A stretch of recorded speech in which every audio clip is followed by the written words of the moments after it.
Halo CPMI, Assalamualaikum warahmatullahi wabarakatuh. Ketemu lagi bersama saya, Waono Channel tentunya, yang selalu mengajak Anda melihat apa saja yang ada di Korea dan bagaimana cara kita bekerja di Korea.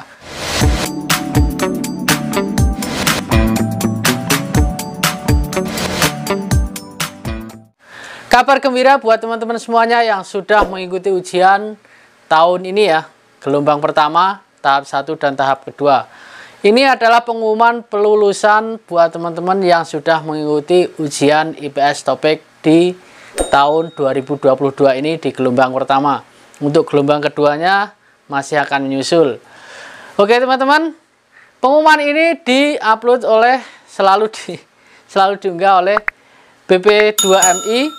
Kita harus selalu mengikutinya supaya kita mengetahui pengumuman-pengumuman terbaru dari BP2MI, penerbangan ataupun ujian, kapan dilaksanakan ujian, dan kapan kita harus berangkat ke Korea. Semuanya ada di BP2MI. Jadi teman-teman jangan sampai ketinggalan, setiap hari melihat atau pantengin terus websitenya BP2MI atau BP2MI, BNP2TKI maksudnya. Oke teman-teman.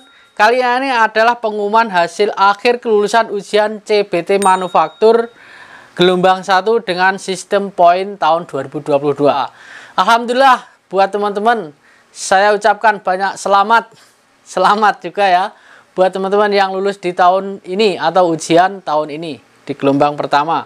Untuk gelombang kedua saya doakan yang belum ujian nanti akan mengikuti ujian dan lulus dengan nilai yang sangat memuaskan. Untuk nilai kelulusan di gelombang pertama ini dengan tahap 1 dan tahap 2 itu adalah 175. Sudah diumumkan banyak di website ataupun di Facebook. Teman-teman yang lain yang sudah upload itu mendapat nilai 175 lulus minimal ya itu ya. Untuk 170 tidak lulus. Sayang sekali kalau yang tidak lulus. Tapi tidak apa-apa. Yang gagal di tahun ini kita bisa mengikuti di tahun berikutnya. Jangan patah semangat, saya juga pernah gagal namun tidak patah semangat, tetap mengikuti ujian di tahun berikutnya supaya kita bisa meraih cita-cita di negeri ginseng Korea Selatan ini teman-teman. Tuh ginsengnya ada di belakang, kalau mau ambil sendiri ini ke sini. Oke teman-teman, kita langsung baca aja pengumuman hasil kelulusan di tahun 2022 gelombang pertama. Jumlah peserta yang dinyatakan lulus di tahap 1 dan 2 atau ujian IPS TOPIK maupun skill test sektor manufaktur gelombang 1 dengan sistem poin tahun 2022 sebanyak 2.133 peserta atau nama yang terlampir di bawah nanti. Nah, selamat buat Anda semuanya yang masuk dalam kriteria 2.133 orang peserta ini. Selamat ya, Anda yang mempunyai nilai-nilai yang tinggi. Ini di ranking semuanya tentunya.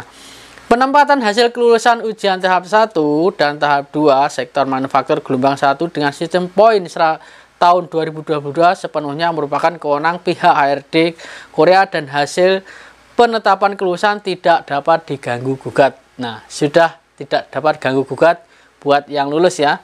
Bagi yang tidak lulus nilainya 170 tidak bisa menggugat.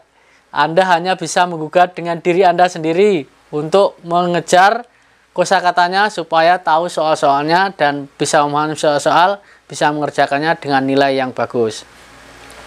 Peserta yang dinyatakan lulus ujian tahap 1 atau tahap 2 sektor manufaktur gelombang 1 dengan sistem poin tahun 2022 akan memperoleh username dan paspor yang akan dibagikan melalui email, alamat email masing-masing peserta dengan terdaftar saat verifikasi dokumen pendaftaran untuk download sertifikat elektronik kelulusan elektronik atau e-sertifikat. Nah, ini sertifikatnya akan paspor dan username-nya akan dikirim di email Anda. Jadi teman-teman harus cek di email Anda yang lulus, yang merasa lulus nanti pasti akan dapat email ini untuk mengambil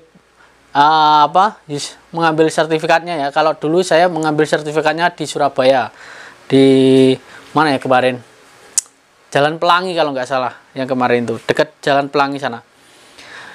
Hanya peserta yang lulus ujian tahap 1 dan tahap 2 atau tes skill sektor manufaktur gelombang 1 dengan sistem poin tahun 2022 yang akan mendapat atau memperoleh sertifikat kelulusan elektronik atau e-sertifikat. Nah, ini yang sudah lulus saja yang dapat sertifikat, yang belum lulus tentunya tidak dapat sertifikat.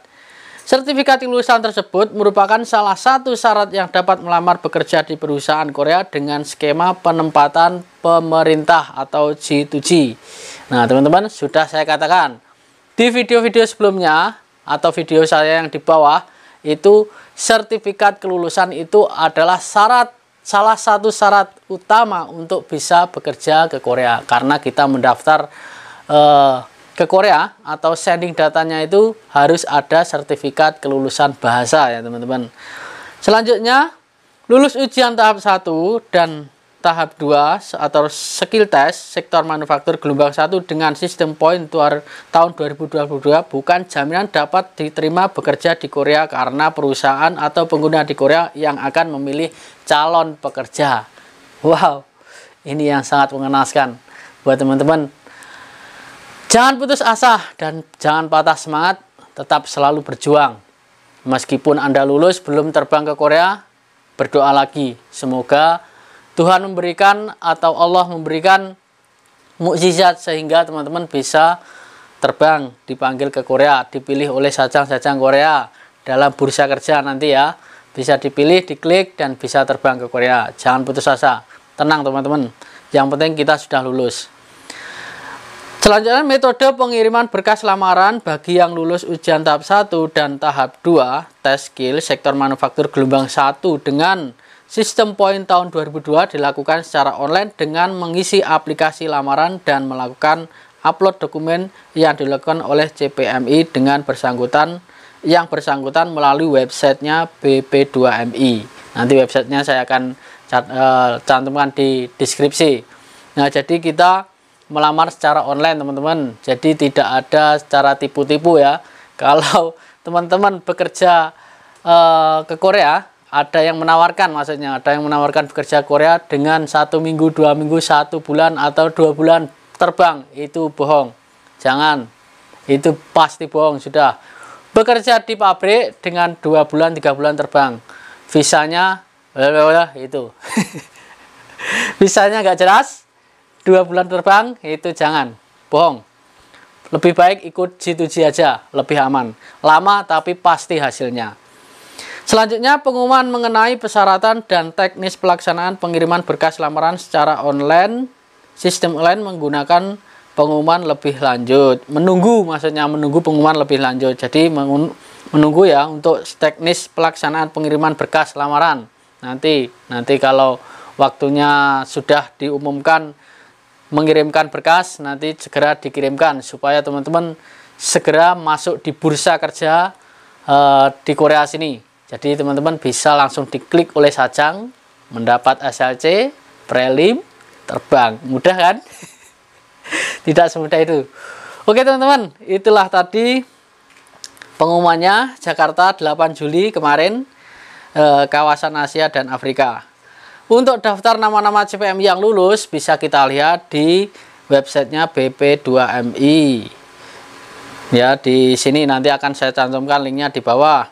Daftar-daftarnya ada semuanya. Jadi teman-teman lihat nama teman-teman dan juga nomor.